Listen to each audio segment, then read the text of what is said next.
sehat untuk seluruh peserta webinar pada sore hari ini. Pertemuan yang kita adakan pada sore hari ini pada dasarnya adalah pertemuan sebuah forum untuk memperlihatkan sebagian dari tanggung jawab kaum akademik atau kaum intelektual. Oleh karena itu, izinkan saya pada sore hari ini mewakili teman-teman yang sudah menandatangani pernyataan sikap untuk membacakan di hadapan para guru besar yang saya hormati, para doktor, kemudian juga saudara-saudara mahasiswa ataupun juga peserta webinar yang lainnya. Pengesahan Undang-Undang Cipta Kerja pada tanggal 5 Oktober 2020 yang dilaksanakan pada tengah malam sungguh mengejutkan kita semua. Sebuah pekerjaan politik yang dilakukan pada waktu tengah malam seringkali berdekatan dengan penyimpangan. Tetapi juga pengesahan pada tengah malam menjungkir balikkan perspektif publik terhadap gambaran kinerja DPR dan pemerintah terhadap pembentukan peraturan atau pembentukan undang-undang. Biasanya DPR dan pemerintah lamban dalam membuat undang-undang. Bahkan undang-undang yang jelas-jelas dibutuhkan oleh rakyat malah ditunda pembahasannya. Kenapa Undang-Undang Cipta Kerja yang prosedur dan materi muatannya sebagaimana tadi telah disampaikan banyak bermasalah harus terburu-buru disahkan, bahkan sampai menyita waktu istirahat para anggota dewan dan menteri-menteri yang terhormat. Begitu banyak telaah ilmiah yang mengkritik kehadiran Undang-Undang Cipta Kerja. Tapi pembuat undang-undang bergeming.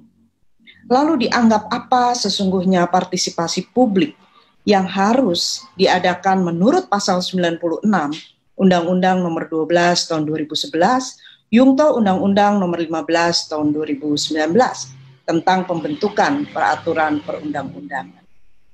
Apakah memang tidak ingin mendengar suara kami, suara rakyat, sebagai pemegang kedaulatan di negeri ini? Untuk siapa sebetulnya Undang-Undang Cipta Kerja ini jika rakyat tidak didengarkan?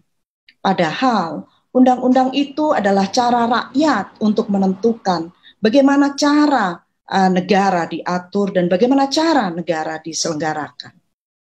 Undang-Undang Cipta Kerja ini, sebagaimana tadi sudah disampaikan, bahkan seringkali melanggar nilai-nilai konstitusi yang ada dalam Undang-Undang Dasar 1945. Contohnya, pasal 18 ayat 5 Undang-Undang Dasar 1945 menyatakan, pemerintah daerah dijalankan dengan otonomi seluas-luasnya, kecuali terhadap kewenangan yang ditentukan sebagai kewenangan pusat. Ternyata, Undang-Undang Cipta Kerja ini banyak sekali menarik semua kewenangan ke pusat dengan ratusan peraturan pemerintah yang menjadi turunan undang-undang ini. Peran pemerintah daerah dengan demikian seakan-akan dikerdilkan. Jakarta menjadi terlalu kuat, bahkan pendapat asli daerah bisa berkurang karena undang-undang inisiatif dari pemerintah. Hak-hak buruh pun, sebagaimana kita lihat kemarin demonstrasi terjadi besar-besaran, seakan-akan diambil alih dengan menyerahkan melalui peraturan perusahaan. Bagaimana relasi buruh dan perusahaan dapat adil jika buruh diwajibkan mematuhi aturan perusahaan yang dibentuk oleh perusahaannya? Jangankan hak manusia, hak lingkungan hidup pun diabaikan. Pak Presiden, Bapak Menteri, para anggota DPR yang terhormat, serta semua tim yang terlibat di dalam pembentukan Undang-Undang Cipta Kerja. Ini adalah keberatan yang disampaikan oleh kami, para rakyat Indonesia, terutama dari kaum akademisi yang berasal dari berbagai universitas. Sebagaimana tadi sudah saya sampaikan, forum yang ada pada sore hari ini merupakan salah satu bentuk tanggung jawab kaum intelektual. Kami berharap agar bapak-bapak, ibu-ibu yang terhormat, serta saudara-saudara yang lainnya yang terlibat di dalam pembentukan Undang-Undang Cipta Kerja ini dengan sungguh-sungguh mendengarkan suara keberatan kami rakyat Indonesia. Sebelum saya akhiri, saya ingin mengutip pandangan dari Muhammad Hatta, salah satu founding fathers Indonesia, yang mengucapkan pidato pada Hari Sarjana di Universitas Indonesia.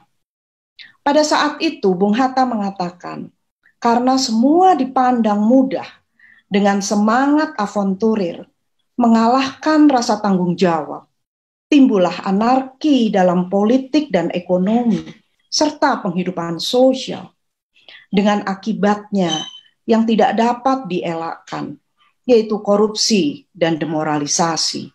Muhammad Hatta, tanggung jawab moral kaum inteligensia. Pak Jokowi, Bapak Menteri, Ibu-ibu anggota Dewan yang terhormat, salam hormat dan salam sayang dari kami semua, karena kami tidak menginginkan Indonesia bergerak ke arah negara di mana demoralisasi dan korupsi itu terjadi secara meluas akibat dibuatnya dan disetujuinya Undang-Undang Cipta Kerja. Para guru besar, perwakilan dosen, perwakilan dekan dari berbagai universitas. Wassalamualaikum warahmatullahi wabarakatuh.